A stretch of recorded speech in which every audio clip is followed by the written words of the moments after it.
नमस्कार, महासंग्राम में आपका स्वागत है। मैं हूं आपके साथ अतुल प्रताप सिंह। आज बात राष्ट्रगीत को लेकर मची सियासत की।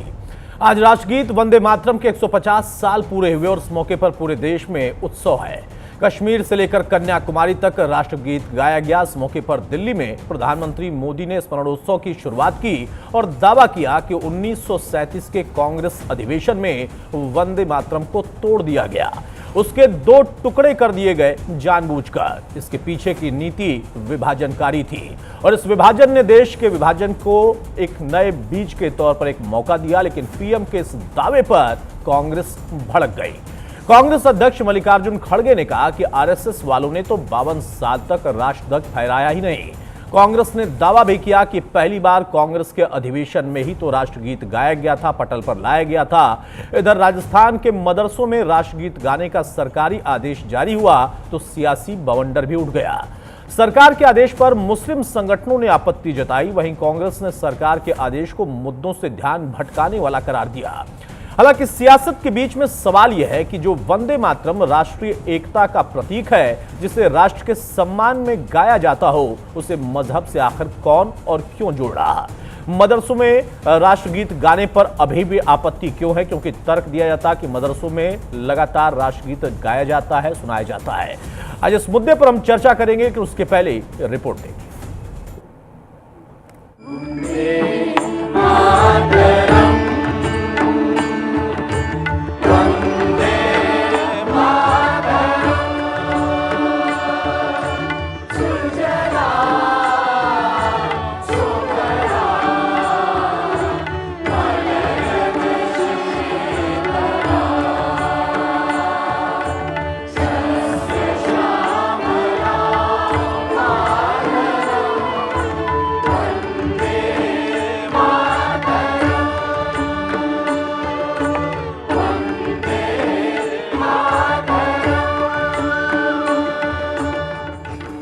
राष्ट्रगीत के 150 साल पूरे हुए तो दिल्ली में प्रधानमंत्री मोदी ने राष्ट्रव्यापी स्मरणोत्सव की शुरुआत की। दिल्ली के इंदिरा गांधी इंडोर स्टेडियम में आयोजित कार्यक्रम में डाक टिकट और स्मारक सिक्का जारी किया।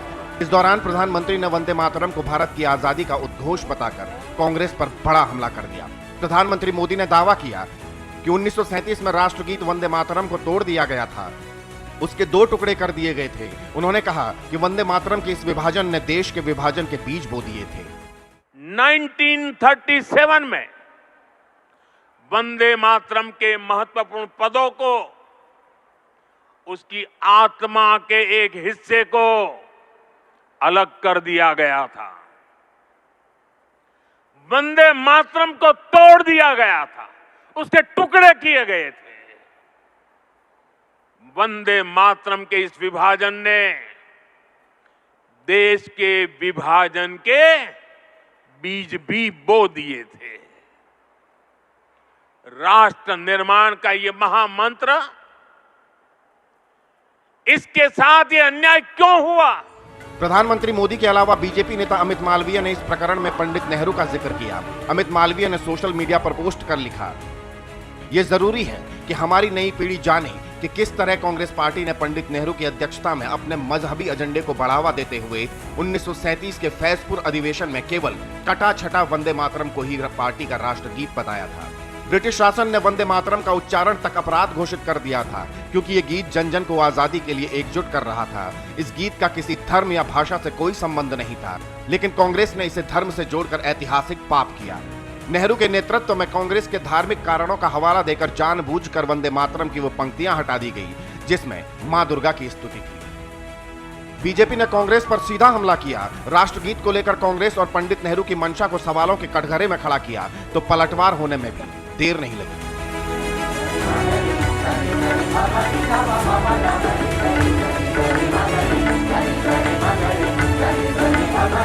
सबसे पहले वंदे मातरम को अगर किसी बड़े पटल पर गाया गया था तो कांग्रेस के सेशन में 1896 या 1897 में गाया गया था और उस समय एक मुस्लिम कांग्रेस का अध्यक्ष था। उसके बाद कांग्रेस के सेशंस में हमेशा गाया गया है। हमने तो कभी नहीं सुना कि संघ के सेशन में या हिंदू महासभा के सेशन में या इनकी पूर्वजों की पार्टियों के सेशन में कभी कोई इस तरीके का गीत गाया जाता हो। राष्ट्रगीत को लेकर एक तरफ दिल्ली में सियासी बवंडर उठा तो दूसरी ओर राजस्थान में विवादों का तूफान तब आया जब राजस्थान सरकार ने राष्ट्रगीत का जश्न साल भर मनाने के लिए सरकार के अधीन सभी स्कूलों, कॉलेजों और मदरसों में वंदे मातरम नियमित गाने का फैसला किया। शिक्षा मंत्री मदन दिलावर ने कहा, सरकारी स्कूलों, कॉलेजों और मदरसों में राष्ट्रगीत वंदे मातरम रोजाना गाया जाएगा। राष्ट्रगीत गाया जाएगा ताकि छात्रों में देशभक्ति की भावना और एकता का संदेश जा सके। ये कदम किसी धर्म के खिलाफ नहीं बल्कि राष्ट्र के प्रति सम्मान जताने का प्रयास है। वंदे मातरम हमारा गौरव है, इसे हर शैक्षणिक संस्थान में गाया जाना चाहिए। लेकिन राजस्थान सरकार के इस फैसले पर मुस्लिम संगठनों और विपक्षी दलों ने सवाल खड़े कर दिए। मुस्लिम संगठनों ने सरकार के फैसले को इबादत की आजादी पर हमला बताया तो विपक्षी दलों ने दो टूक कहा कि एक समुदाय को जबरन राष्ट्रगीत गाने के लिए मजबूर नहीं कर सकते।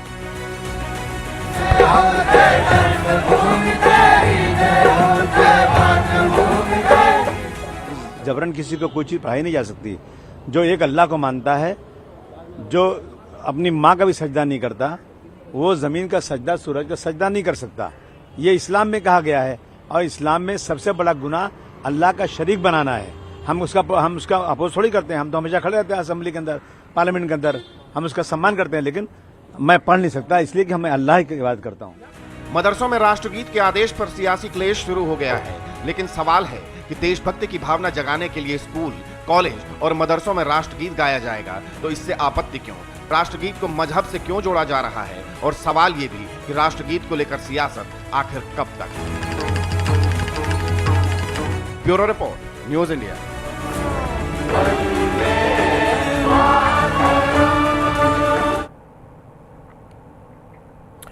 बहरहाल हमारे साथ कुछ खास मेहमान हैं, उनसे मैं आपको तारुफ कराता हूं। चर्चा में आगे बढ़ते हैं। डॉक्टर चेतन राजपुरोहित, प्रवक्ता बीजेपी के हमारे साथ हैं। बहुत स्वागत है डॉक्टर चेतन आपका। स्वर्णिम चतुर्वेदी हैं, प्रवक्ता कांग्रेस के, स्वागत है स्वर्णिम चतुर्वेदी आपका। स्वामी शैलेशानंद गिरी महाराज हमारे साथ हैं, महामंडलेश्वर, बहुत स्वागत है महाराज जी आपका भी। शोएब सिद्दीकी हैं, मुस्लिम स्कॉलर हमारे साथ, बहुत स्वागत है शोएब आपका। और सुशील वकील है हमारे साथ, वरिष्ठ पत्रकार, बहुत स्वागत है सुशील आपका। सबसे पहले शुरुआत मैं आपसे ही कर रहा हूं चतुर्वेदी जी। यहां पर विभाजन का आरोप एक बार फिर से लगा है कि वंदे मातरम को भी बख्शा नहीं कांग्रेस ने। हालांकि कांग्रेस की तरफ से दीक्षित साहब ने तर्क दिया कि अगर किसी पटल पर सबसे पहले कोई गीत गाया गया तो कांग्रेस का ही पटल था। लेकिन अब नया आरोप लगा है, या कह सकते हैं कि पुराना आरोप फिर से दोहराया गया कि आपने 37 में ही जानबूझकर विभाजन कर दिया, बांट दिया राष्ट्रगीत को भी दो अलग अलग हिस्सों में। देखिए, सबसे बड़ी बात यह है कि भारतीय जनता पार्टी के तमाम नेताओं को, प्रधानमंत्री जी को खास करके ये बताना चाहिए कि जब पूरा राष्ट्र इस गीत को गा करके आजादी की लड़ाई लड़ रहा था तो इनमें राष्ट्र प्रेम की भावना क्यों जागृत नहीं हुई, क्यों स्वतंत्रता संग्राम में कूदे नहीं आरएसएस के लोग। बताना चाहिए कि क्यों दूरी बनाई रखी सब तमाम नेताओं ने। आरएसएस ने 1925 में बन गया था आरएसएस, तब से लेकर 47 तक क्यों जो है स्वतंत्रता संग्राम में नहीं कूदे। इस गीत को गाते हुए अपने जीवन की परवाह ना करते हुए अंग्रेजों से लड़ गए थे लोग, तिरंगा झंडा हाथ में लेकर के। तो ना तो तिरंगा झंडा इनको पसंद था, ना ये वंदे मातरम गाते थे, ना वंदे मातरम को लेकर के स्वतंत्रता संग्राम में आए। अरे इतिहास तो यह है कि 1896 में कांग्रेस का जो अधिवेशन हुआ था, उस अधिवेशन में रविन्द्रनाथ टैगोर जी ने हमारे अधिवेशन में सबसे पहले ये गीत गाया था, क्योंकि बंगाल विभाजन को लेकर के अंग्रेजों के विरुद्ध ये गीत रचा गया था। और इसको लेकर के सभी हिंदू हो चाहे मुस्लिम हो, पूरा राष्ट्र, जो बंगाल के लोग थे वो अंग्रेजों से लड़ रहे थे। अंग्रेजों ने इसको बैन कर दिया, लेकिन बैन होने के बावजूद कांग्रेस पार्टी ने इसको अंगीकार किया, क्योंकि इसकी भावना राष्ट्र प्रेम की भावना थी और अंग्रेजों के विरुद्ध स्वतंत्रता संग्राम को जगाने वाली भावना थी। हम लड़े, हमारे ही पूर्वजों ने छाती पे गोलियां भी खाई, डंडे भी खाए, जीवन भी स्वाहा किया। आप बताइए, कांग्रेस का अधिवेशन 1896 में, अध्यक्ष थे रहमतुल्लाह सयानी, इस गीत को गाया रविन्द्रनाथ टैगोर जी ने। और भारतीय जनता पार्टी के आरएसएस कहां था, क्यों नहीं आज तक गाया? हमारे तो कांग्रेस के छोटी मीटिंग हो चाहे बड़ी मीटिंग हो चाहे अधिवेशन हो, कोई भी कार्यक्रम हो, प्रारंभ ही वंदे मातरम से होता है। आप बताइए, क्या आरएसएस को कभी आपने देखा? 52 वर्ष तक जो हमारे झंडे को स्वीकार नहीं कर पाए आजादी के बाद, जो स्वतंत्रता संग्राम के बाद आजादी मिली, उस आजादी में संविधान बना बाबा साहब अम्बेडकर का, उसकी प्रतियां इन्होंने जलाई। और ये मैं नहीं कह रहा, सरदार पटेल तत्कालीन गृह मंत्री, उन्होंने कहा, उन्होंने पत्र लिखा 7 फरवरी 1948 को कि गांधी जी की हत्या के बाद आरएसएस के कार्यालयों में मिठाइयां बांटी गई और चेतावनी दी बार बार भारत सरकार ने। भारत सरकार किसने? सरदार पटेल गृह मंत्री ने यह चेतावनी दी कि राष्ट्रीय ध्वज का, तिरंगे का अपमान नहीं सहेंगे, इसका विरोध नहीं करने देंगे, यह भी चेतावनी दी। और वंदे मातरम तो हम गाते हैं, वंदे मातरम से तो हमारे कार्यक्रम प्रारंभ होते हैं। आरएसएस का कौन सा कार्यक्रम है जिसमें वंदे मातरम गाया जाता हो, बताइए। ठीक बात है, जवाब लेता हूं। कार्यक्रम डॉक्टर चेतन राज पुरोहित भाई, जो मंत्र है, जो ऊर्जा है, जो स्वप्न है, संकल्प है, जिससे आरएसएस और बीजेपी बहुत समय तक याद भी नहीं करते थे, आज उसको लेकर कांग्रेस पर सवाल कर रहे हैं। ये सवाल पूछा जा रहा है कांग्रेस के प्रवक्ता की तरफ से। तो बाकी तो कोई आरोप लगाए, आरएसएस बीजेपी कैसे लगा सकती है?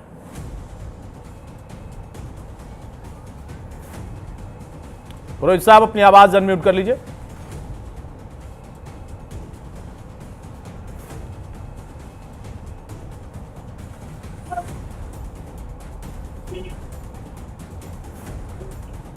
अतुल जी, बहुत अच्छा लगा मेरे को आज स्वर्ण जी ने कम से कम स्वीकार किया यहाँ हम वंदे मातरम गाते हैं, अच्छा लगा। मैं आता हूँ मूल मुद्दे पर जी। हमारे प्रधानमंत्री जी ने आज क्या कहा है, हमारे कांग्रेस के मित्र ये बता दे जी, क्या वंदे मातरम गीत में काट-छाट हुई थी या नहीं हुई थी? नहीं हुई थी तो बता दे नहीं हुई थी, हुई थी तो बता दे हुई थी, और हुई तो क्यों हुई, किसको खुश करने के लिए हुई? राजस्थान की सरकार 2 कामों पे काम कर रही है, विकास और विरासत, हम दोनों पे काम कर रहे हैं। हमने स्कूल के अंदर योगा शुरू करवाया, विरोध किया गया। हमने सूर्य नमस्कार करवाया गया स्कूलों में, विरोध किया गया। क्या बच्चों को स्वास्थ्य के बारे में शिक्षा नहीं मिलनी चाहिए जी? क्या योगा से कोई नुकसान होता है बच्चों को? कौन सा धर्म आड़े आता है बीच में? इसके अंदर योग करने में कौन सा धर्म आड़े आता है? वंदे मातरम बोलने में कौन सा धर्म आड़े आते हैं? क्या देश की प्रशंसा नहीं करनी चाहिए? क्या देश के बारे में बात नहीं करनी चाहिए? क्या देश के सम्मान की बात नहीं करनी चाहिए? हमारे आने वाली पीढ़ी क्या पढ़ेगी? क्या हमारे आने वाली पीढ़ी को वंदे मातरम के बारे में नहीं ज्ञान होना चाहिए? पढ़ाएंगे हम, बिल्कुल। और हमने निर्णय किया है कि पंचायत राज संस्थान, संस्कृत शिक्षा और स्कूल शिक्षा शुरुआत करेंगे राष्ट्रगान से, और राष्ट्रगीत से शाम को समापन होगा। दोनों समय अनिवार्य है। क्यों नहीं करें? हम गर्व के साथ कहते हैं बच्चे हमारे पढ़े, बच्चे समझे, बच्चे सीखे इस राष्ट्र के बारे में। और क्या गलत है? हमारे मुस्लिम भाई कोई भी वंदे मातरम का विरोध नहीं करता है। विरोध वो लोग करते हैं जो हर चीज के अंदर अपने वोट ढूंढते हैं कि कितने मतों का नुकसान होगा, कितने मतों का फायदा होगा। वो तथाकथित कुछ नेता जो किन्हीं पार्टियों के साहिब में रहते हैं और उनकी भाषा बोलते हैं, उन्होंने हमारे योगा का भी विरोध किया था राजस्थान में, उन्होंने सूर्य नमस्कार का भी विरोध किया था, वो वंदे मातरम का भी विरोध कर रहे हैं। क्या हम रुक जाएंगे? क्या कभी भी नहीं रुकेंगे।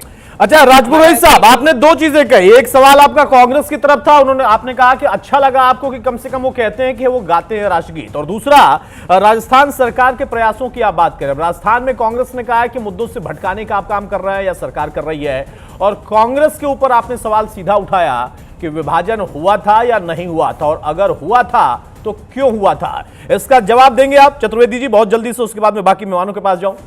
जी हाँ, जी हाँ, मैं इसका जवाब यही पूछना चाहता हूं कि भाई 1947 से पहले भी तो हम इस वंदे मातरम गा करके स्वतंत्रता संग्राम में कूदे थे, तब आप कहाँ थे? क्यों नहीं को गा रहे थे? बता दो। आज से पहले 150 साल हो गए, आज 150 साल होने पर आपको याद आया? इससे पहले क्यों नहीं गाते थे? क्यों आरएसएस की शाखाओं में नहीं गाया जाता? क्यों आरएसएस के कार्यक्रम में नहीं गाया जाता? क्यों बीजेपी के कार्यक्रम में नहीं गाया जाता? अरे संविधान में राष्ट्रगीत का दर्जा किसने दिया? हमने ही दिया है, आपने नहीं दिया कि 2014 में मोदी जी आए और उन्होंने दे दिया हो।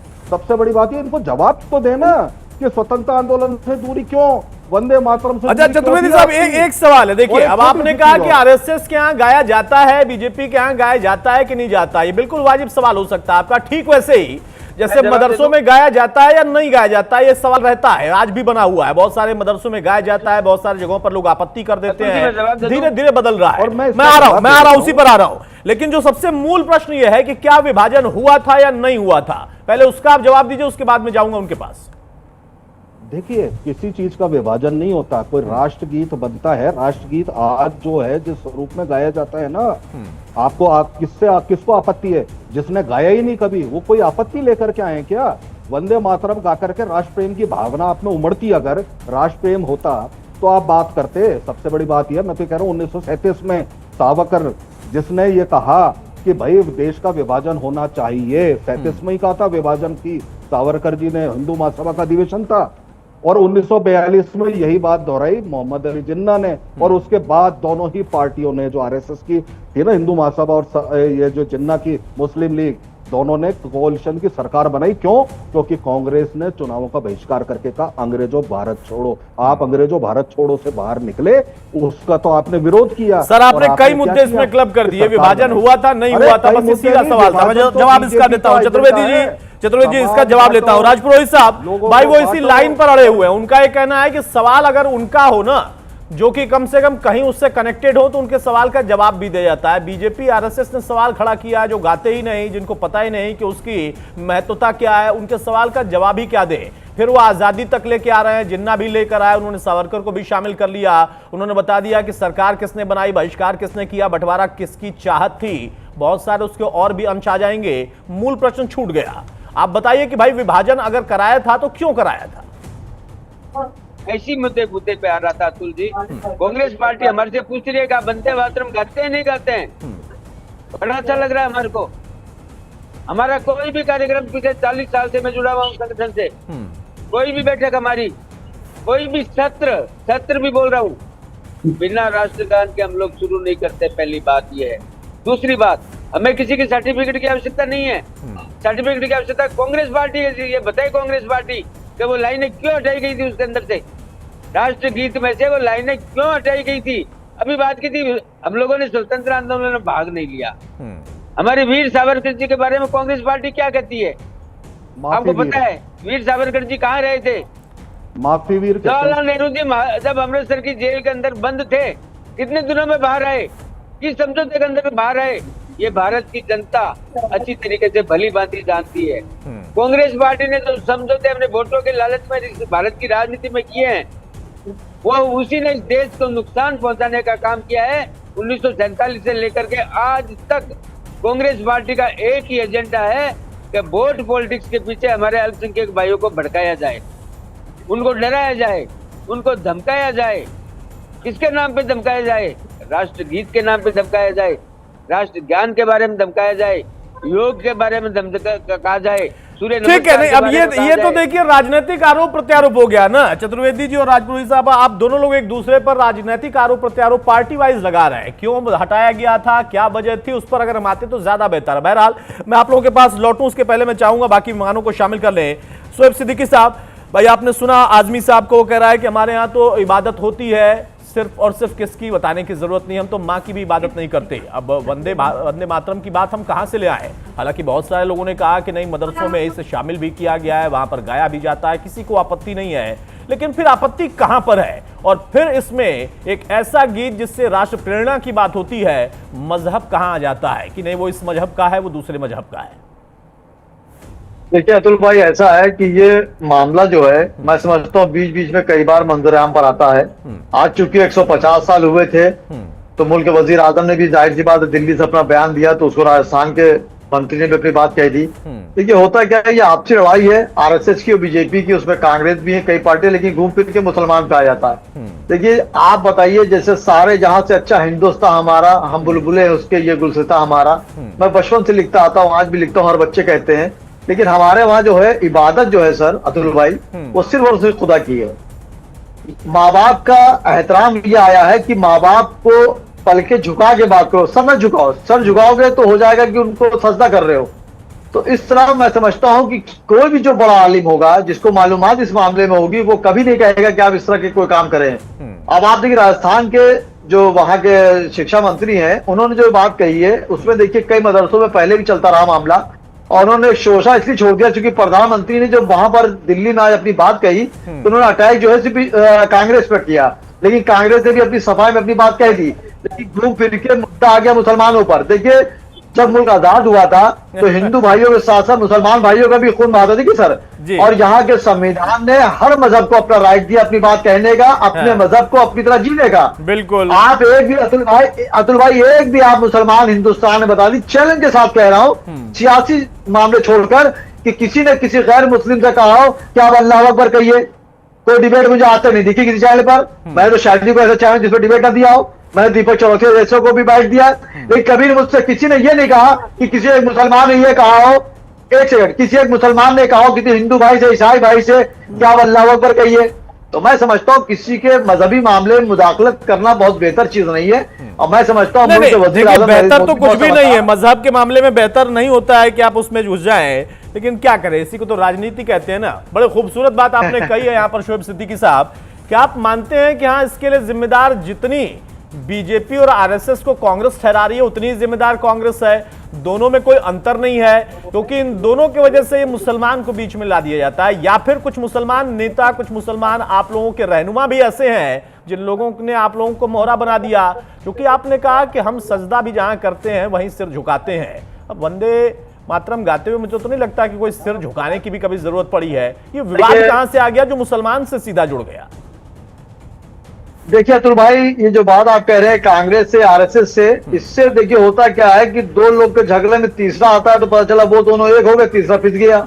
वो तीसरा ही क्यों आता है, यही तो सवाल है ना। वो तीसरा ईसाई क्यों नहीं होता है, वो तीसरा और कोई क्यों नहीं होता है, वो मुसलमान क्यों है? इसके पीछे कोई तो कारण होगा। आप समझदार व्यक्ति हैं अतुल भाई, मैं अपनी बात कह लूं तो कोई बात सामने आ जाएगी। देखिए होता क्या अतुल भाई, देखिए जी जी, नहीं आप बिल्कुल सवाल कर रहे हैं, आपका राइट है सवाल करने का। और मैं अपनी सफाई तो अतुल भाई 1857 से जब जंग छेड़ी गई आजादी की, 1947 में मुल्क आजाद हुआ था, और 2025 तक से मुसलमान सफाई दे रहा है, ऐसी बात नहीं है। देखिए एक संगठन है, बगैर लिए नाम मैं कह रहा हूं, अभी कांग्रेस ने एक बात अच्छी कही कि उन्होंने झंडे नहीं फहराया आज तक, तो उस पर कभी आपने कोई एक्शन नहीं लिया, कोई बात नहीं करी। और पटेल जी ने ही जो गृह मंत्री थे उन्होंने बैन लगाया था। तो ये होता है क्या है कि सस्ती शोहरत पाने की सिर्फ मंजरान पे बात आती है, और आने के बाद किया क्या जाए, एक चारा जो मुसलमान है हिंदुस्तान में उसको बना लिया जाता है। जबकि हमारे मुल्क के वजीर आजम नरेंद्र मोदी जी ने भी 2014 में जब मुल्क के वजीर आजम बने थे, उन्होंने दिल्ली से बात कही थी कि मुसलमानों ने भी हमको वोट दिया है। कभी उन्होंने कोई निगेटिव बात नहीं करी, कभी कोई धर्म के लिए बात नहीं करी। लेकिन देखिए वंदे मातरम भी जहां तक बात है, मैं तो कह रहा हूं आपसे, सारे जहां से अच्छा हिंदुस्तान हमारा, हम बुलबुले इसकी गुलसिता हमारा, मैंने जिंदगी भर कहा। आज मेरा टाइटल है, खुदा शुक्र आप मेरे कहीं कुछ देख ले वो लिखा पाएंगे आप, कितने लोगों ने आइडियल मांगा। लेकिन होता क्या है सर, हमारे पास सजदा सिर्फ और सिर्फ खुदा का है। नहीं, मैं समझ गया। तो फिर ये ना कहा जाए ना, वो ना कहा जाए कि नहीं हमारे यहाँ मदरसों में होता है, या तो होता है या तो नहीं होता है। आप कह रहे हैं सस्ती शोहरत पाने के लिए लोग चर्चा करते हैं, और सफाई मुसलमान ही सिर्फ दे रहा है। भाई मैंने तो कहा नहीं कि आप यहाँ सफाई देने, मैं तो आपसे चर्चा कर रहा हूं सिद्दीकी साहब। ये चर्चा जो है ना उसे सफाई नहीं कहते हैं। मैं एक सवाल बड़ा लॉजिकल मैंने सवाल पूछा कि अगर आपके मन में ये भाव आ रहा है कि हाँ मुसलमान ही क्यों सफाई लगातार दे रहा है, या मुसलमान को ही क्यों टारगेट किया जा रहा है, तो यहां पर यह सवाल उठेगा कि क्यों और किस लिए मुसलमान ही उसमें शामिल हुआ, उसके लिए कौन जिम्मेदार है? वो जो कि गीत गाते नहीं थे, या वो जिन्होंने कहा कि नहीं हमारे प्लेटफॉर्म पर ही सबसे पहले गीत गाया और तब भी विभाजन करने का आरोप भी उन पर लगा और तब भी वो नहीं समझा पाए? इन दोनों के बीच में थोड़ा सा अंतर आ जाता है। बहरहाल महाराज जी, मैं आपसे जानना चाहूंगा, भाई सिद्दीकी साहब का सीधा सा कहना है कि हमारे यहां पर मजहब का जो मामला है, धर्म का जो मामला है, सजदा को जो मामला है वो अलग है, हमें गीत से कोई खास आपत्ति नहीं है। और ये लड़ाई उन दोनों के बीच की है जो कि राजनीति से जुड़े हैं, वो चाहे बीजेपी हो कांग्रेस हो, चूंकि पुरानी पार्टियां यही हैं, एक सबसे पुरानी है एक उससे पुरानी है, तो पुरानी पार्टियों ने सबसे पुराना मुद्दा फिर से उठा दिया है क्योंकि 150 साल हुए हैं। देखिए आप अतुल जी ये समझिएगा कि सबसे पहले तो वंदे मातरम की जो संकल्पना हुई है वो किस दौरान हुई है। 1780 के अंदर 565 से ज्यादा रियासतें भारतवर्ष के अंदर थी। उन लोगों की आपसी एकता के न होते हुए मध्यकाल के आक्रांताओं ने हमारे ऊपर आक्रमण किया। उस दौरान जब देखा कि राजा रजवाड़े वो कुछ भी नहीं कर पा रहे थे, आपस में प्रतिद्वंदिता के चलते हुए उन्होंने मध्यकाल के आक्रांताओं के खिलाफ ज्यादा बड़ा हरकत नहीं करी, न कोई बड़ा आंदोलन करा, नहीं कोई बड़ा प्रतिशोध लिया। ऐसी स्थिति में जितने नागा साधु थे, सन्यासी थे, जितने भी हमारे के धार्मिक जीवी थे, उन लोगों ने एक निर्णय लिया और एक प्रतिभा का निर्धारण करा, जिसे 1800वीं शताब्दी के अंदर 19वीं शताब्दी के प्रथम दौर के अंदर बंकिम चंद्र चट्टोपाध्याय जी ने लिपिबद्ध किया। उसके कल्पना के अनुसार ये था कि उन्होंने 10 महाविद्याएं, यानी कि जो हम कल्पना करते हैं, हम जो ध्यान करते हैं, दुर्गा के अनेकानेक रूप हैं, उन रूपों के आयुधों से सुसज्जित देवी की कल्पना करी। उस देवी का नाम रखा भारत माता। तो ये जो माता हुई वो एक अपने आप में भावनात्मक रूप से एक मोटिवेशनल प्रतीक बन गई। उस मोटिवेशनल प्रतीक को लेकर के उन्होंने उद्घोष करा वंदे मातरम। इस वंदे मातरम के अंदर हमारे हिंदू, मुस्लिम, सिख, ईसाई जितने भी उस समय के संप्रदाय रहे होंगे या आज के भी जो हैं, वो सब सहमत थे। क्योंकि एक तरफ इस्लाम कह रहा था कि माँ के पैरों में जन्नत होती है, तो वहीं पर हिंदू कह रहा था कि हमारी माता दुर्गा जो है वो सर्वशक्तिमान है, वो सबकी रक्षणी है, सबकी रक्षा करती है। तो हम सबसे पहले इस विषय वस्तु को समझे। कांग्रेस ने अपने अधिवेशन के अंदर पूरे गीत की संकल्पना करी, सौभाग्य की बात है, उनके लिए वाकई में सौभाग्य की बात है। आज भाजपा ये बात कर रही है, प्रधानमंत्री जी कह रहे, वाकई में पुनरुद्धार की बात है। यानी हमारे यहाँ के डांस का पुनरुद्धार करने के लिए कुछ लोग जो बचे थे, वंदे मातरम कहने वाले, उनका भी उद्धार हो रहा है। इसको हमें धार्मिक परिवेश से कई गुना ज्यादा भारतीयता यानी राष्ट्रीयता के परिवेश में देखना आवश्यक है। वंदे मातरम एक राष्ट्रीय आत्मिक उद्घोष है। वंदे मातरम अपने आप में भारत का एक प्रतीकात्मक उद्घोष है। इसको उद्घोष करने में किसी को भी परहेज नहीं करना चाहिए। जो परहेज करता है उसके मन के अंदर कहीं ना कहीं कोई हिडन एजेंडा हो सकता है। तो मेरा सिंपल सा कहना यही है कि इतने से विषय के ऊपर इतना बड़ा विवाद पैदा करना ये उचित नहीं है। वंदे मातरम का जो गीत था जी, आप देखिए अतुल जी, उसके अंदर जब तक वो था शुभ राम मलय शीतराम शस्य श्याम लाम मातरम वंदे मातरम कि शुभ ज्योत्सनाम पुलकित यामिनी फुल्ल कुसुमित दुर्मदल शोभिनी सुभाषिणी सुमधुर भाषिणी सुखदाम वरदाम मातरम वंदे मातरम। इसके बाद की जो परिकल्पना थी उसको यह प्रचारित किया गया कि ये धार्मिक है, तो धार्मिक नहीं था, वो एक प्रतीकात्मक अभिव्यक्ति थी हमारी राष्ट्रीयता की। तो उस राष्ट्रीयता की अभिव्यक्ति के ऊपर यदि कोई प्रश्न चिन्ह उठा रहा है वो भी गलत है। और यदि कोई इसकी बहुत अच्छा स्वामी जी ने आपने बताया कि जो एक राष्ट्रीय आवाज थी, राष्ट्रीय उद्घोष था, उसको आपने कब, कहां, कैसे, किस समय अंतराल में एक धर्म से जोड़ने की कोशिश की या फिर उनके मन में बोया कि नहीं, यहां पर आप अगर ये गीत गाते हैं तो उससे एक कोई पर्टिकुलर संप्रदाय से जुड़ा या फिर उनकी कोई देवी उनसे जुड़ा हुआ है, जबकि वो नहीं था। उसको आपने बताया कि उसकी मूल भावना क्या थी। बहुत जल्दी से सुशील जी, अब यहाँ पर देखिए राजनीति तो आज से है नहीं, चलती रहेगी और आगे भी इस पर बहुत सारी डिबेट होंगी, चूंकि 150 साल पूरे हो रहे हैं और वहां पर जब इसका जिक्र होता है तो बड़े मंचों से बड़े नेता बड़ी बातें करते हैं और उसमें बड़े और छोटे मुद्दे भी आ जाते हैं। वो मुद्दे जो कि कभी बहुत बड़े थे लेकिन धीरे धीरे खत्म होते चले गए, जिसमें से एक ये भी बड़ा मुद्दा है जिसको स्वामी जी कह रहे हैं कि आज के दौर में इसको किसी भी धर्म से जोड़ने की जरूरत नहीं, अगर जोड़ा भी जा रहा या उनको लग भी रहा, लेकिन अब इसमें कांग्रेस और बीजेपी की जो लड़ाई है वो लड़ाई सिर्फ वोट बैंक तक ही सीमित है या फिर एक मूल भावना इनकी भी थी जो 37 में एक हिस्से को हटाया गया जो कि किसी धर्म से जुड़ रहा था, कुछ शब्द उसके जोड़ रहे थे। देखिए अतुल जी, इसमें पहले ये चीज है कि एक समुदाय को इसके साथ बड़ी नाराजगी है जो इसका बड़ा विरोध करते हैं, लेकिन कांग्रेस इस चीज का फायदा उठा के कांग्रेस इस चीज को हमेशा उछालता रहा। आपको याद होगा जब भारत का जो पहला ये था तिरंगा, पहले तिरंगा नहीं था, भारत का अपना ये था फ्लैग, लेकिन कांग्रेस की वजह से उसका भी चेंज करना पड़ा है, उसके बाद तिरंगा बन गया। अदरवाइज जो पहले भारत का झंडा था वो केसरी रंग का था। ऐसे कांग्रेस से उसके बाद जैसे प्रधानमंत्री जी ने भी कहा 1937 में उस टाइम भी चेंज इसमें किए गए, क्योंकि कांग्रेस एक समुदाय की वो ज्यादा झुका हुआ है, वो ज्यादा उनके ऊपर ये चीज है जो आज तक हमने देखा देश में क्या हो रहा है। अब जो हमारे यहाँ साहब कह रहे हैं कि देखो जी इससे क्या चीज है, हम हमारे इसमें मजहब में ये चीजें नहीं है, हम झुक नहीं सकते। अब ये इस्लाम में बैंक का मुनाफा लेना बहुत ये हराम माना जाता है, उसके बाद जो ये संगीत म्यूजिक उसका हराम माना जाता है। और बाकी चीजें जो है कुछ जो उसके बावजूद जो हमारे देश के समुदाय या मुस्लिम समुदाय उन चीजों को वो एक्सेप्ट कर लेते हैं। लेकिन ये जो चीज है सूर्य नमस्कार और उसके बाद जो अपना योगा वगैरह है, ये हेल्थ के पर्पज के लिए, इसमें क्या आपदा होनी चाहिए। और जो भले माध्यम हमारा ये यूनिटी के लिए है, एकजुटता के लिए है, उसके बाद पेट्रोटिज्म के लिए है। आप देखो जैसे पहले मदरसों की पढ़ाई क्या होती थी, जहाँ पर पढ़ाई होती थी, जहाँ प्रधानमंत्री का नाम नहीं पता, राष्ट्रपति का नाम नहीं पता, मुख्यमंत्री का नाम नहीं पता था। अब ये चीजों में आगे थोड़ा बदलाव हो गया। एक साथ से जो हमारे समुदाय यानी सुशील जी, ये माने जो बात स्वामी जी कह रहे हैं, कमोबेश आप वही कह रहे हैं कि जिसका मकसद था एकजुट करना, उसी एकजुटता से किसी एक को, चाहे पार्टी हो, कोई नेता हो, उसको शायद आपत्ति थी कि अगर अभी भी एकजुट रहेंगे तो उनकी मंशा पूरी नहीं हो पाएगी, तभी कुछ काटा गया, कुछ छांटा गया, कुछ बांटा गया। देखिए अतुल जी, एक साइड से ओवैसी साहब कह रहे हैं ये तौहीद है या बाकी जो मुस्लिम नेता है, लेकिन दूसरी चीज आप देख लीजिए, जब भी कोई देश में पंगा होता है तो जो मुस्लिम समुदाय है वो ये चीज कहते हैं कि we are part and parcel of this country, हमारा उतना ही हक है जहाँ पर ये जितना मेजोरिटी वगैरह जो आबादी उनको हक है, हमें ये चीजें है। लेकिन अब जब यूनिटी का सवाल आता है, जब जो चीज आपस में जोड़े हमें प्यार करे, अब इसमें क्या समस्या है।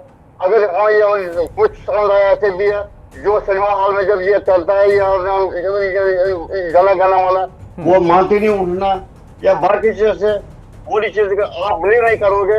मैं कश्मीर से बिलोंग करता हूँ ओरिजिनली, और हमें मैंने 10वीं क्लास तक सिर्फ पढ़ा उंगलों की हिस्ट्री। सवाल तो फिर उठेगा ना सुशील जी, वही बात मैं कह रहा था कि जब उसके पीछे की मंशा को ना समझकर या ज्यादा समझकर उसमें से कुछ हिस्सा हटाया गया, जिसका जिक्र स्वामी जी ने बड़ा विस्तृत किया है, तो वहां पर कोई तो एजेंडा रहा होगा या कोई बात रही होगी। अगर कोई बात रही होगी तो बात भी सामने आनी चाहिए। अच्छा था, फिर से एक और बड़ी यूनिटी के लिए वो किया गया था, तो बड़ी अच्छी बात थी। बड़ी खबर एक आ रही है, उसका रुख करते हैं, उसके बाद मैं बाकी मेहमानों के पास लौटता हूं। राष्ट्रगीत ना गाने वालों पर गिरिराज सिंह भड़के हैं। जो राष्ट्रगीत नहीं गाता, क्या वो पाकिस्तान परस्त नहीं है? यह सवाल भी उन्होंने खड़ा कर दिया। कुछ लोग गजवाए हिंद की कल्पना अभी भी कर रहे हैं, वो कल्पना पूरी नहीं हो सकती। बिहार में चुनाव हो रहा है, गिरिराज सिंह जो कि एक बड़ा नाम है, और वो एक बार फिर से आज के इस मौके पर राष्ट्रगीत के ही मुद्दे पर यह कहते हुए दिखाई दिए, सुनाई दिए। उनका कहना है कि राष्ट्रगीत जो नहीं गाता उसकी मंशा है गजवाए हिंद। के मन में जो व्यक्ति भारत में रह के भारत की मातृभूमि की वंदना नहीं करेगा, क्या उसे पाकिस्तान परस्त नहीं कहा जाएगा?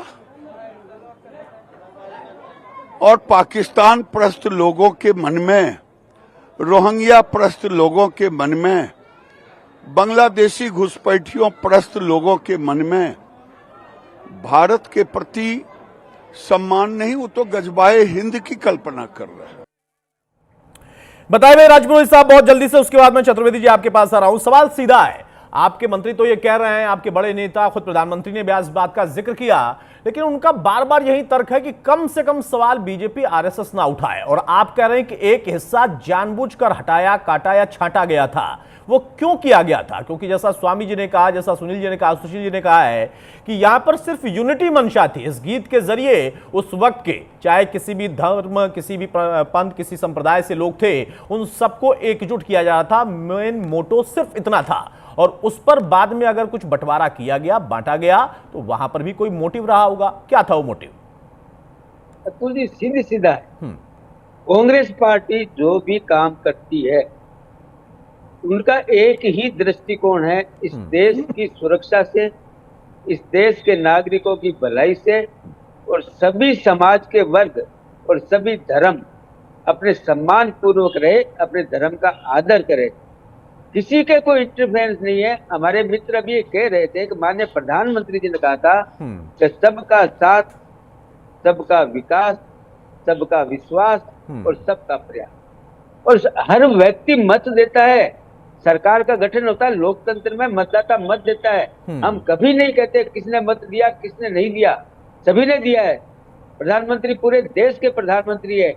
लेकिन मैं एक बात कहना चाहता हूँ कि जो पार्टियां धर्म की राजनीति करना चाहती है, कांग्रेस पार्टी वोट बैंक की राजनीति करना चाहती है, वो जानबूझ करके ऐसे कांड छांट हमारे राष्ट्रगीत में किए गए थे, और इसलिए किए गए थे कि एक वर्ग उससे खुश तो हो जाए।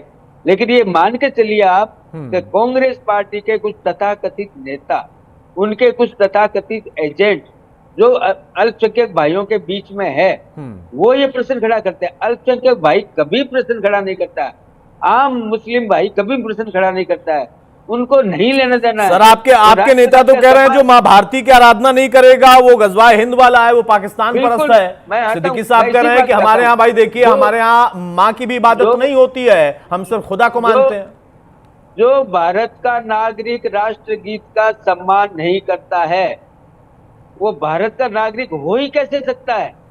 आपने कभी संसार में किसी भी देश में ये सुना है क्या कि किसी देश के राष्ट्रगीत और राष्ट्रगान का कोई भी नागरिक विरोध करे कि मैं नहीं गाऊंगा? पूरे वर्ल्ड में आपको ऐसा उदाहरण नहीं मिलेगा कहीं संसार के अंदर। कुछ तथाकथित मुट्ठी भर लोग हैं जो ये कहते हैं कि हम नहीं गाएंगे। अच्छा, सीधी लाइन में एक सवाल, उसका जवाब फिर मैं लूंगा चतुर्वेदी साहब से। मेरा सवाल यह है कि उस वक्त अगर किसी मंशा के साथ, जिसमें आपने कई मंशाएं गिना दी हैं, उस वक्त की सबसे बड़ी मंशा कांग्रेस की क्या थी जब 37 का जिक्र हो और कहा जाए कि यह हिस्सा हटाया गया, काटा गया, छाटा गया? उसी दिन तो नींव पड़ी थी भारत के विभाजन की।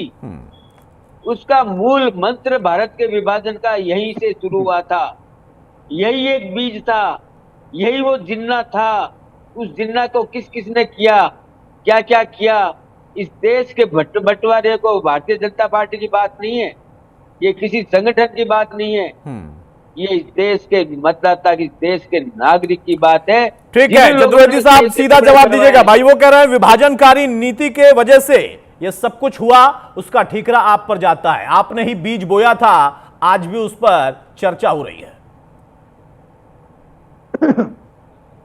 बीज भी आरएसएस ने बोया और उसको पोषित भी आरएसएस ने किया। सबसे बड़ी बात यह है, अभी स्वामी जी यहाँ बैठे हैं, आपको बहुत विस्तार से उन्होंने समझाया भारत माता की वंदना करते हुए स्वतंत्रता आंदोलन के लिए लोगों को प्रेरित करना, यही इस गीत का माध्यम था। कब राष्ट्रगीत बना? जब संविधान बना तब राष्ट्रगीत बना ना। आप कह रहे हो कि कौन सी सरकार ने इसमें अमेंडमेंट किया?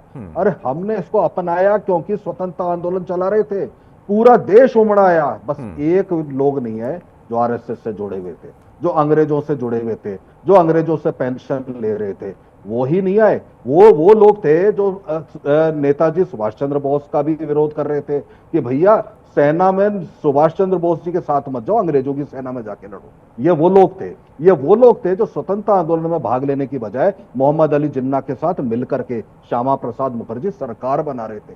2 जगह सरकार बनाई थी ना, याद नहीं है? ये इतिहास है, इसलिए एजेंडा मत बनाए। इस गीत को गाते हुआ पूरा हिंदुस्तान स्वतंत्रता आंदोलन में कूद पड़ा था। पूरा हिंदुस्तान, जो आज का अविभाजित हिंदुस्तान था, वहां के सब तरफ के लोग आरएसएस को छोड़ करके, यही इतिहास है। और सबसे बड़ी बात है, मैं तो पूछना चाहता हूं, मोहम्मद अली जिन्ना के मजार पर अगर कोई जा करके उसकी तारीफ करके आया था तो भारतीय जनता पार्टी के राष्ट्रीय अध्यक्ष थे। हिंदुस्तान का कोई नेता नहीं गया होगा आज तक, मेरी नजर में तो बीजेपी के राष्ट्रीय अध्यक्ष गए थे, और इनके तो सम्मेलन में भी एक बार लग गए थे पोस्टर। अच्छा, अंग्रेजों से इतनी दिक्कत, आप अंग्रेजों का बार बार जिक्र करते हैं, अंग्रेजों से बहुत दिक्कत है अभी भी आप लोग को लगता है ना? अंग्रेजों से हमने आजादी लड़ी, हमारे पूर्वजों ने जीवन का बलिदान दिया। आपके पार्टी के पहले मुखिया कौन थे आपको पता है ना? क्यों नहीं होगी दिक्कत? हाँ, बीजेपी को नहीं है, मुझे पता है। कांग्रेस को नहीं है, मुझे पता है। क्योंकि पहले मुखिया कौन थे पार्टी के? कौन थे साहब, आप बताइए। मैं आपसे पूछ रहा हूं, आज मैं बताऊंगा, पहले आप बताओ। जानते हैं? मैं जानता हूं, आप बताइए। क्या आप दावा करते हैं? कौन थे एओ हुम? कौन थे एओ हुम? नहीं पता? बताइए, आप चलाइए। नहीं, आप बताइए कौन थे। मैं आपसे आपको पता है कि नहीं पता है? अरे एओ हुम क्या थे? अरे आप तो एओ हुम बताइए कौन थे? नहीं बताइए तो, आप कौन थे वो? बताइए कांग्रेस में क्या थे, बताइए। चलिए, अरे भाई कांग्रेस में वो क्या थे, आप तो बड़ा विस्तार से बता दीजिए ना कि क्या थे। अरे आप बताइए ना, आप कह रहे हैं ना कांग्रेस के प्रथम अध्यक्ष की बात करी आपने, तो आप सुन लीजिए। एडिटर साहब, थोड़ी सी आप जानकारी लीजिए। यूसी बनर्जी थे प्रथम अध्यक्ष। आपको पता नहीं होगा, और मैं बता देता हूं। प्रथम अध्यक्ष क्या थे? प्रथम अध्यक्ष नहीं थे, प्रथम अध्यक्ष यूसी बनर्जी थे। ठीक है, आप पता करिए, थोड़ा सा गूगल पे करिए। एओ हुम नहीं थे प्रथम अध्यक्ष, एओ हुम अध्यक्ष कभी नहीं रहे। आपको पता होना चाहिए। एओ होम कभी अध्यक्ष नहीं रहे, ये आपको इतिहास में जाना आपको पड़ेगा। और अगर शायद एक बार फिर से पढ़ने की जरूरत है चतुर्वेदी साहब, जिस कांग्रेस का बार बार जिक्र करते हैं कि कांग्रेस और कांग्रेस ने आजादी में क्या किया क्या नहीं किया, उस कांग्रेस को भंग करने के बाद, गांधी जी के कहने के बाद और उसकी अध्यक्षता के लिए किसको लाया गया, और उसको आज आप कहते हैं कि नहीं वो थे या नहीं थे और उनका इससे कोई लेना देना था नहीं, तो फिर मुझे लगता है थोड़ा पढ़ने की आपको भी जरूरत है। बहरहाल मैं फिर से मुद्दे पर ही आता हूं। अगर विभाजन का जिक्र किया जाए, अगर विभाजन का जिक्र किया जाए, नहीं आप अपनी बात रखिएगा, बिल्कुल रखिएगा। मैं सिर्फ ये कह रहा हूं कि 37 में अगर बीज बोने की बात हो रही है, मां दुर्गा के उस हिस्से को हटाने की बात हो रही है, कांग्रेस पर यह आरोप बीजेपी अगर आज लगा भी रही है, मेरा सिर्फ मूल प्रश्न यह है कि मां भारती की आराधना तो अभी भी सिद्दीकी साहब कहते हैं कि मैं नहीं करूंगा, फिर वहां पर वो मंशा, वो एकजुटता, वो तो अभी भी पूरी नहीं हो रही है। क्या आप लोग इसी मंशा के तहत वहां पर गए थे कि हां इस हिस्से को हटा दिया जाए, क्योंकि एक धर्म, उनके धर्म से जुड़ी हुई कोई देवी, उनका कहीं जिक्र ना हो जाए, इसको हटा दिया जाए, क्या यह मंशा थी? क्योंकि जैसा स्वामी जी ने कहा कि उस वक्त में चाहे वो हिंदू हो, मुसलमान हो, कोई और धर्म के लोग हो, सबको एकजुट करने के लिए इस उद्घोष को लाया गया, गीत गाया गया, सिर्फ इतना ही था मूल मंत्र। हाँ, कौन लाया था? अब इस पर आ जाओ ना। कांग्रेस लाई थी सबको एकजुट करने के लिए, और कांग्रेस ने किया ना, एकजुट होकर के पूरा देश लड़ा ना अंग्रेजों से। हाँ, आरएसएस को छोड़ के लड़े ना सब लोग। अब मैं पूछता हूँ, चलिए स्वामी जी ने बताया था कि कब लाया गया था, कौन लड़ रहा था, वहां भी कांग्रेस आ गई, तब भी कांग्रेस थी क्या? और तब तो ह्यूम साहब भी नहीं थे, मैं उनका भी जिक्र नहीं करूंगा। भाई स्वामी जी ने आपको बताया था कि कब गाया गया और उसकी मंशा क्या थी और कब बांटा गया, हम उस पर चर्चा कर रहे हैं। बताइए भाई, बहुत जल्दी से इसका जवाब दीजिए। पुरोहित साहब वो कह रहे हैं कि कब लाया गया, कब बांटा गया, इसका अगर जिक्र आप करेंगे तो सिर्फ कांग्रेस से ही जोड़कर देखा जाए, उसके पहले कुछ नहीं था, कुछ हिस्से को हटाया नहीं गया। 37 में अगर आप बीज बोने का उन पर आरोप भी लगाते हैं तो उस बीज के पीछे कोई मंशा नहीं थी, कोई मकसद नहीं था। जल्दी से इसका जवाब दीजिएगा। मेरे से पूछ रहे हैं, किससे पूछ रहे हैं? पुरोहित साहब। देखिए तुलसी में एक बात प्रश्न पूछना चाहता हूँ कि कुछ हिस्से हटाने की जरूरत क्यों पड़ी? मैं बार बार कह रहा हूँ ये बात, कहाँ आवश्यकता पड़ी उन हिस्सों को हटाने की और क्यों जरूरत पड़ी? कहाँ जरूरत थी उन हिस्सों को हटाने की? कांग्रेस पार्टी को क्यों ऐसा लगा कि इससे हटा दिए जाए? इसका जवाब दीजिए। मैं इसी का जवाब शुरू से मांग रहा हूँ। मैं तब से ही तो कह रहा हूँ कि वो कौन सा हिस्सा था। वो कह रहे हैं कि कुछ हिस्सा अगर हटाया भी गया तो उसके पीछे कांग्रेस की कम से कम ये मंशा नहीं थी किसी धर्म और किसी धर्मपंथ से अलग कुछ बात की जाए। उनका कहना है कि अगर हटा भी तो उसमें भी कम से कम ये मंशा उनकी नहीं थी। आपने भी बताया, स्वामी जी ने बड़े विस्तार से बताया कि कब गाया गया और उसके बाद अगर कुछ हिस्सा हटा तो उसमें किसको हटाया गया, किस शब्द को हटाया गया। वो कहते हैं कि नहीं, ऐसा कुछ नहीं हुआ था। वो सिरे से इतिहास को खारिज कर रहे हैं। माननीय प्रधानमंत्री जी ने आज यही तो कहा है कि अगर मंशा भी नहीं थी तो हटाने के पीछे कारण क्या था? वो कारण तो कांग्रेस पार्टी बताए ना, किस कारण से इसमें अच्छा भी हो सकता है, खराब भी हो सकता है। देश का भला अगर कांग्रेस पार्टी चाहती थी तो बताए किस भलाई के लिए हमने इसको हटाया और किस कारण, यही तो पूछ रहे प्रधानमंत्री जी। पहली बात। दूसरी बात, हमारे कांग्रेस के मित्र बार बार कह रहे थे कि संघ ने कब काम किया, कब काम किया। कांग्रेस पार्टी का गठन जब हुआ था, कांग्रेस पार्टी एक आंदोलन का नाम था। उसके बाद में कांग्रेस पार्टी का जो आगे सिस्टम चला, कांग्रेस पार्टी का लक्ष्य केवल एक ही था, इस देश के अंदर धर्म की राजनीति करना। इस धर्म की राजनीति साहब देखिए, फिर वही बात आ गई ना, फिर वही बात आ गई यहाँ पर। फिर अगर आप लोग, आप या चतुर्वेदी जी, ये दोनों सिर्फ बीजेपी कांग्रेस करेंगे ना तो बड़ा मुद्दा सीमित हो जाएगा। आपने कहा किस वजह से हटाया गया, वो कह रहे हैं कि हटाने का सवाल भी पूछने वाले कौन है? बीजेपी और आरएसएस, जिन्होंने गाया ही नहीं कई साल तक। वो कहते हैं कि हम सवाल पूछेंगे, तो फिर तो मामला दो पार्टियों के बीच में आ जाता है। वो राजनीति, मैं उसको मानता हूं कि वो राजनीतिक एजेंडा हो सकता है, उसमें सच्चाई भी हो सकती है। कांग्रेस पार्टी ये पूछ रही है कब गया था। हम तो वो पार्टी है जो आज राष्ट्रगीत के लिए 1 साल का कार्यक्रम तय किया है। आज किया है ना 2025 से 7 नहीं राजपुरोहित साहब, आप कह रहे हैं आज आपने 1 साल का कार्यक्रम तय किया। वो कह रहे हैं कि हमने न जाने कितने साल पहले कार्यक्रम तय किया था। हमारे मंच पर, हमारे पटल पर ही, कांग्रेस के पटल, उनके मंचों से ही राष्ट्रगीत तो लोगों ने सुना, उसके पहले तो सुना भी नहीं था। ये वो दावा करके बैठे हुए हैं। बहरहाल एक बड़ी खबर आ रही है, उसका रुख करता हूं, उसके बाद मैं लौटूंगा आप लोगों के पास बहुत जल्दी से। कांग्रेस ने बीजेपी पर पलटवार किया है। राष्ट्रगीत के मुद्दे पर कांग्रेस नेता पवन खेड़ा ने कहा कि पीएम के मुंह से वंदे मातरम शोभा शोभा ही नहीं देता है। संघ के लोगों को अपना इतिहास पता है और पता होना भी चाहिए। यानी अभी जो बात यहां पर चतुर्वेदी साहब कह रहे थे कि कम से कम आरोप भी लगाए तो वो लोग लगाए जिनका कोई लेना देना हो, बीजेपी और संघ वालों का कोई लेना देना नहीं है। सुनिए जरा। तब दूर प्रधानमंत्री के मुंह से ये वंदे मातरम शोभा नहीं देता। ये जब संघ वाले लोग जब वंदे मातरम कहने पे लाठियां पड़ती थी तब धूम दबा के तलवे चाटते थे अंग्रेजों के, गुलामी करते थे अंग्रेजों की। आज आए हैं वंदे मातरम कहने, इतिहास मालूम है इन्हें अपना।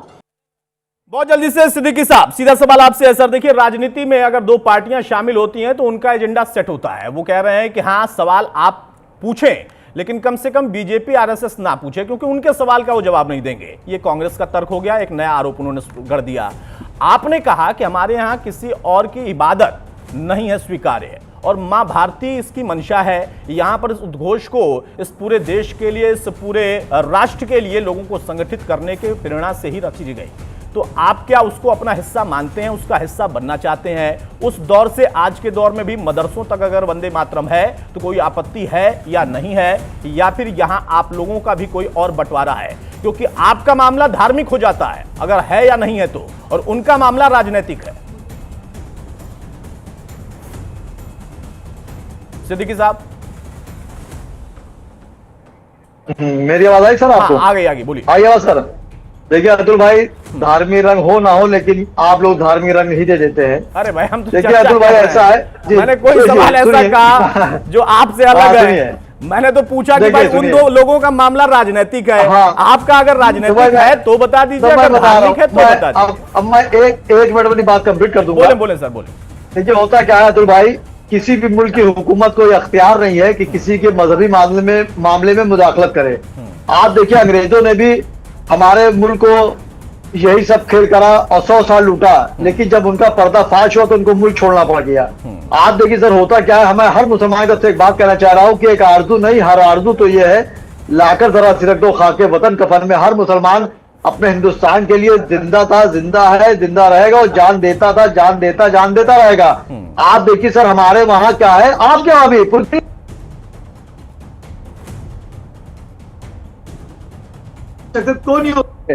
वालदैन का इतना बड़ा मर्तबा कहा गया है कि उनके सामने पलकों से भी उनको ज़हमत ना दो, लेकिन उनका सजदा ना करो, सजदा सिर्फ खुदा का करो। तो देखिए अगर कोई मुसलमान खुदा के अलावा किसी का सजदा करता है तो मैं समझता हूँ मुसलमान ही नहीं है पहली बात तो। और इस मैटर में जहां तक बात है, मैं आपके मन से कहते रहो कि सारे जहां से अच्छा हिंदुस्तान हमारा, बुलबुले है इसकी, गुलसिता हमारा, तो मुसलमान का चैलेंज के साथ सुनिए, एक भी मुसलमान आप बताइए पूरे हिंदुस्तान में उसने किसी दूसरे इंसान से कहा जिद करके मीडिया के जरिए या डिबेट के जरिए कि आप कहिए अल्लाह अकबर? आप बताइए एक डिबेट भी अगर आप पे वहां हुई हो कि कोई मुसलमान ये कह रहा है कि अल्लाह अकबर कहिए? हम डिबेट नहीं करते हैं, आपको मुद्दों पर ये चिंता है आपकी, तो मैं कल डिबेट अगर कोई ऐसा टॉपिक आता है तो कर लेता हूं। अब आप देखिए दो चीजें हैं सिद्दीकी साहब, दो चीजें। आपने कहा कि भाई शोहरत पाने के लिए भी कुछ डिबेट रखी जाती है। मैं कहता हूं कि मैं तो आपसे पूछ रहा हूं, या तो मां भारती को आप मानते हैं और आप कह रहे हैं कि हम मानते हैं, तो अच्छी बात है। आप कह रहे हैं कि नहीं, हम इसको नहीं मानते हैं, क्योंकि जब आप बार बार ये कहते हैं ना कि मजहब में किसी को अख्तियार नहीं है, तो आप मिसाल पहले भी दे सकते हैं और अब भी दे सकते हैं और आगे भी दिए जाएंगे। दुनिया, सिर्फ देश की बात नहीं कर रहा हूं, दुनिया में बहुत सारी ऐसी कंट्रीज हैं जहां पर उनका देश ही पहले है और भारत भी उसमें शामिल है, था, और अगर कहीं से बीच में कुछ बंटवारा हुआ, टूटा, राजनीति आई तो उसको भी आईना दिखाया गया है। मजहब उसके बाद है, लेकिन आप कह रहे हैं कि आपका मजहब पहले है, ये आपकी मान्यता हो सकती है। यहां पर मंशा किसी के मजहब में दखल देना नहीं है, वो हिंदू हो, मुसलमान हो, सिख हो, ईसाई हो, उसके मजहब में अंदर घुसने की कोई मंशा नहीं है। यहाँ मंशा है एकजुटता की, और एकजुटता की बात मजहब की है। आप अपने मजहब का पूरा ख्याल रखिए। जल्दी से समय की थोड़ी पाबंदी है सर। हाँ देखिए आप सवाल भी करते जवाब भी देते हैं। मैंने ये बात नहीं कि मैंने आप पे कहा एक मुसलमान हिंदुस्तान की जान देता रहेगा, लेकिन हमारे वहां सजदा से खुदा का है, मैं किसी और सजदा कर ही नहीं सकता। स्वामी जी सर इसका जवाब देंगे। भाई वो दोनों बातें कह रहे हैं, ये भी कह रहे हैं कि खुदा के कांग्रेस इल्जाम लगा रही है। एक सेकंड सर, अब समय की थोड़ी पाबंदी है सिद्दीकी साहब। स्वामी जी आपने सुन लिया, वो कह रहे हैं कि नहीं मुसलमान जान तो देता है और हम इस पर मजहबी कोई रंग ना दें, लेकिन वंदे मातरम की मूल भावना से भी उनको थोड़ी सी दिक्कत है। स्वामी जी आपकी आवाज नहीं, पर जो भी मैं डिस्कशन सुन रहा हूँ, हाँ, उसके आधार पे बोलता हूँ कि वंदे मातरम जो है वो वंदना होना, यानी अपने माता पिता का हम यशोगान कर रहे हैं, तो उसके अंदर किसी का भी मजहब या मजलिस कोई भी इसके अंदर दखलंदाजी नहीं करती, ना कोई धर्म दखलंदाजी करता है। भारत माता की जय हम नारा लगाते हैं तो उसके जयकारा का उद्देश्य दैट मीन्स वो उनके वर्चस्व के लिए, उनके यश के लिए, भारत के यश के लिए हम बात करते हैं। विद्वेष नहीं है। यदि भारत की बात आएगी तो दखलंदाजी मंजूर होगी, क्योंकि भारत है तो हम सबकी अस्मिता जिंदा है, हमारा तो जिंदा है। रही बात राजनीतिक की, मैंने बोल दिया, देखिएगा इतने सारे राजाओं के होने के बाद में भी साधु सन्यासियों को इसे के नाम से स्वामी जी माफी चाहूंगा सर, आपकी आवाज स्पष्ट नहीं आ पा रही है, अब समय की थोड़ी पाबंदी है। सुशील जी बहुत जल्दी से देखिए, यहाँ पर व्याख्या तो सभी कर रहे हैं अपने अपने हिसाब से, कुछ उसकी राजनीतिक व्याख्या करेंगे, कुछ उसको धार्मिक रंग भी देंगे। हमारा मंशा सिर्फ इतनी थी कि अगर 37 में ही कोई बीज बोया गया और आज उसके 150 साल पूरे हो रहे हैं और सब कहते हैं कि नहीं वंदे भारत जितना किसी एक पार्टी, किसी एक नेता के लिए महत्वपूर्ण है, उतना ही एक आम भारतीय के लिए भी है, वो किसी भी धर्म और मजहब से क्यों ना हो। क्या ये भावना अभी भी बरकरार है? कोई तोड़फोड़ की कोशिश की गई थी, उसकी जो भी मंशा थी तो मंशा खत्म हो चुकी है, या अब भी उस पर उतना ही मौका है राजनीति का? देखिए अतुल जी, आज की जो मांग है समय की, जिस हिसाब से देश बदल रहा है, उस हिसाब से जिनको ज्यादा विपत्ति होती है इस चीज की बार बार, उनको इस चीज के साथ थोड़ा बहुत समझौता करना पड़ेगा।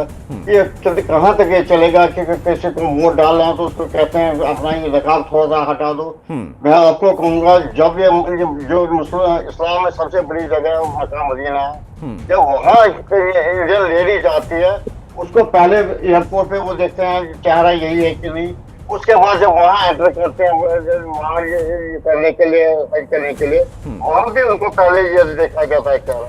ठीक है सुशील जी, मैं रोक रहा हूं सर, माफी चाहूंगा। देखिए, अगर हम बहुत पीछे जाएं और फिर ये कहा जाए कि वंदे मातरम के लिए क्यों आखिर इसकी जरूरत पड़ी, क्या आवश्यकता थी उस दौर में, और किससे लड़ाई थी या नहीं थी, और लोगों को एकजुट क्यों करना था, इस उद्घोष के साथ क्यों जोड़ना था। उस वक्त में शायद लड़ना जिससे था वो अलग थे, आज अपने देश के अंदर लड़ना जिससे है वो अलग हो गए हैं। वो सब भारतीय हैं, लेकिन दौर बदल गया है, राजनीति का वो हिस्सा बदल गया है, कुछ हिस्से हटाए गए, कुछ हिस्से उसमें जोड़े गए। कभी जिसके संस्थापक अंग्रेजी हो गए वो कह रहे हैं कि नहीं उनसे हमारा कोई वास्ता नहीं हो, और कभी उन पर भी सवाल उठेगा जो कि यहाँ संघ और बीजेपी के तौर पर जाने जाते हैं, लेकिन वो अपने प्लेटफॉर्म पर शायद वो तिरंगा नहीं लहरा पाए या फिर वो गीत नहीं गा पाए, ये उन पर राजनीतिक आरोप है। लेकिन पीछे की जो मंशा थी, उस मंशा से सभी अपने आप को जोड़ते हैं कि नहीं हमें वंदे मातरम से कोई दिक्कत नहीं है। हाँ, उसमें कुछ कुछ बंटवारा करके अपनी सहूलियत के हिसाब से उसका आप तिरस्कार भी करने का मौका नहीं छोड़ते और अपने आप से जोड़ने का मौका भी नहीं छोड़ते। ये सब कुछ समझदारी की बात है। बहुत शुक्रिया चतुर्वेदी जी आपका, राजपुरोहित साहब आपका, स्वामी जी आपका, सिद्दीकी भाई आपका और सुशील जी आपका भी। तो मौजूदा दौर में वंदे मातरम को लेकर एक बार फिर से विवाद है, लेकिन बड़ा विवाद यही है कि उसके लिए सबसे ज्यादा किसी ने अगर सैक्रिफाइस किया, किसी ने उसको लेकर अपना उसका विस्तार किया तो वो कांग्रेस थी, ये उसका दावा है। बीजेपी के अपने तर्क हैं। फिलहाल आपको अमित शाह के रोड शो में लिए चलते हैं। पूर्णिया में इस वक्त अमित शाह हैं, जहां पर उनका रोड शो चल रहा है। ये तस्वीरें हम आपको दिखा रहे हैं। बिहार का सेकंड फेज अभी बाकी है। पहला पर जो फेज था उसमें आपने देखा कि 20 साल का एक रिकॉर्ड टूटा है, बंपर वोटिंग हुई, और अब जो स्टार प्रचारक हैं, बीजेपी अपने स्टार प्रचारकों को पहले से ही मैदान में उतार चुकी थी। ये तस्वीर पूर्णिया की है, जहां पर अमित शाह इस वक्त रोड शो करते हुए लोगों का अभिवादन स्वीकार करते हुए अपने पार्टी के कैंडिडेट को और मजबूत करने का प्रयास करते हुए।